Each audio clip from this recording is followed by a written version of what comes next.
खुदारी रहमत झरे अफरा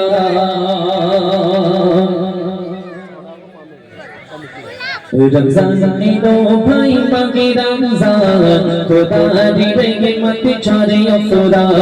रमजान एलो भाई मागे रमजान खुदारी रहमत झरे अफरा मगफिरत नज़ात तेरी नियत पैगाम मुमीन तारे तारे पीछे सोगान मुमीन जवान मुमीनेर ढेर मुमीन जवान मुमीनेर ढेर दाओ प्रभुर इबादते अंजाम रमजान एलो भाई मागे रमजान खुदारी रहमत झरे अफरा रमजान एलो भाई मागे रमजान खुदारी रहमत झरे अफरा আমরা সবাই এই রমজান মাসে কেউ কেউ দেখবে এই রমজান মাস আসলে খুব খুশি কেন কেউ কেউ আল্লাহর সঙ্গে সম্পর্কটাকে আরো মজবুত করতে চাওয়ার জন্য খুশি আবার কেউ কেউ মনে করে এই এক বছর পরে রমজান মাস এসেছে ইফতারি আর সাহারি আর তারাবির পরে যে আনন্দ রে ভাই রোজা করি না করি মসজিদে গিয়ে তো ইফতারিটা করা যায় হ্যাঁ যাই করি না করি কলকাতায় আমার সামনে অনেক লোক দেখায় সারাদিন কলকাতায় দেখা হলো বালিগঞ্জ স্টেশনে আমাদের গ্রামের একটা লোক আমাদের সঙ্গে দাঁড়িয়ে দাঁড়িয়ে হ্যাঁ দেখলাম আমরা স্টেশনে দাঁড়িয়ে দাঁড়িয়ে সে ছাতু খাচ্ছে বাড়িতে এসে দেখি না সে বেচারা মসজিদের ইফতার বন্টন করছে কি বুঝলেন সে দাঁড়িয়ে দাঁড়িয়ে দেখলাম আমরা ওখানে স্টেশনের উপরে ছাতু খাচ্ছে আর সে বাড়িতে এসে মসজিদের ইফতার বিল্লি করছে মানে কি পাক্কা রোজাদার কি বোঝা যায় এই বড় রোজাদার কবি লিখছেন সেরকম প্রথম দশে রহমান আল্লাহ পাক এই মাসকে তিনটে ভাগে ডিভাইড করলো কেমন কবি লিখছেন প্রথম দশে রহমান মাঝে মাগফিরাত শেষের দশে রাখে আল্লাহ নাজাত প্রথম দশে রহমান মাঝে মাগফিরাত শেষের দশে রাখে আল্লাহ নাজাত কোলে যাবে কিসমান করিলে মোনাজাত চিনাও মন খুলে মনের চাগাত এতে ঘারি কল্যাণ রাখে রহমান এতে ঘারি কল্যাণ রাখে রহমান তাই পবিত্র হলো মাগে রমজান রমজান এলো ভাই মাগে রমজান খুদারি রহমত ঝরে অফরাত মগফিরত নজাত তেরি নিয়ে पैगाम মুমিন তারে তারে দিচ্ছে সোগান এই মাসে দেখবে অনেক মানুষ আছে তারা লাইলাতুল কদরের রাত খোঁজে রমজান মাস আল্লাহ পাক করেছে হাজার মাস অপেক্ষা উত্তম একটি রাত আছে আল্লাহর নবী আল্লাহ রাসূল সাল্লাল্লাহু আলাইহি সাল্লাম কে আল্লাহ পাক এই রাত দিয়েছেন অন্যান্য নবীরা প্রশ্ন করেছিল আল্লাহকে আমাদের সমস্ত উম্মতেরা 1000 বছর 500 বছর 700 বছর হায়াত পাবে তারা এত বছর ইবাদত করবে আপনার আখেরি জামানার নবীর উম্মতের হায়াত বড় সীমিত হবে তারা কি করে এত ইবাদতের পাল্লা তাদের ভারী হতে পারে আল্লাহ পাক বলবে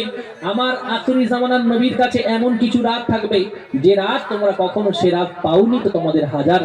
বছরের চেয়ে একটা রাতের গুরুত্ব তাদের বেশি হবে সবাই বলি সুবহানাল্লাহ আল্লাহ পাক এই যে লাইলাতুল কদরের রাত দিয়েছে আমরা সবাই মনে করি 27 রাত তাই লাইলাতুল কদরের রাত আপনি হয়তো মনে করেন না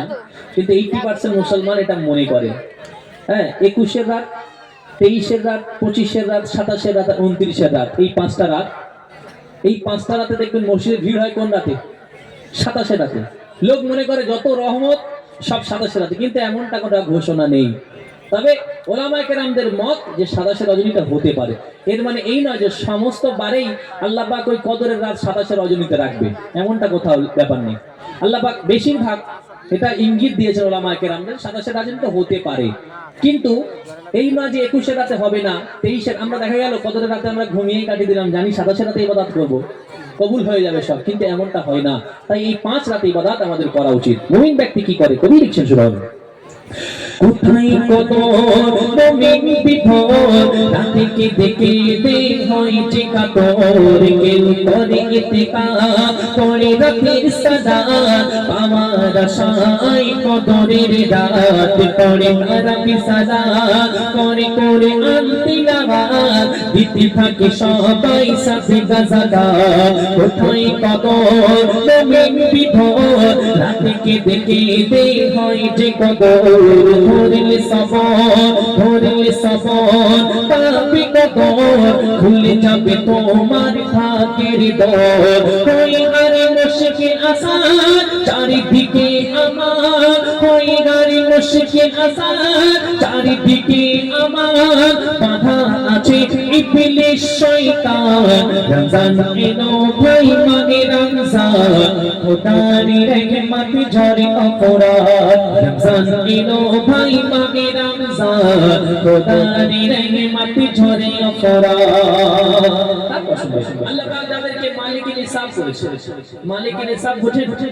যে সমস্ত মানুষ অর্থ সম্বলহীন নয়, তাদের পাওয়ার আছে, অর্থ সম্পদ তাদেরকে আল্লাহ বেশি দিয়েছে, তাদেরকে মালিক নিসাব বলা হয় আরবি কথা। এই মালিক নিসাব ব্যক্তির অর্থের মধ্যে আপনি 1 কোটি টাকার মালিক, আপনি মনে করবেন না যে ওই 1 কোটি টাকাটা আপনার। এই 1 কোটি টাকার মধ্যে গরিবের হক আল্লাহ রেখেছে, তোমাকে দিয়ে পরীক্ষা করেছে তুমি সেটা আদায় করো কিনা, আর গরিবকে না দিয়ে পরীক্ষা করেছে সে এই অবস্থাতে আমি আল্লাহ আমার প্রতি সন্তুষ্ট থাকে কিনা। এই জন্য আল্লাহ পাক ডিভাইড করেছে পরীক্ষা নেওয়ার জন্য। কবি লিখছেন শুনুন, আপনার পাশের বাড়ির এতিম বাচ্চারা যদি চোখের পানি ফেলে ঈদের দিনে, জামা কাপড় কেনা হলো না, সে নামাজ পড়তে যেতে চাচ্ছে না, মায়ের কাছে ধরে আবদার করে কাঁদছে, কিন্তু মা তার জামা কাপড় কিনে দিতে পারছে না, এতিম বাচ্চা চোখের পানি ছেড়ে কাঁদছে, আর আপনি যদি শুট পুট পরে ভালো পাঞ্জাবি জুব্বা লাগিয়ে আতর শর্মা মেখে যদি নামাজ পড়তে যান, আপনারও নামাজ হয়তো কবুল নাও হতে পারে। কেন? আপনার হক ছিল ওই এতিম বাচ্চার আগে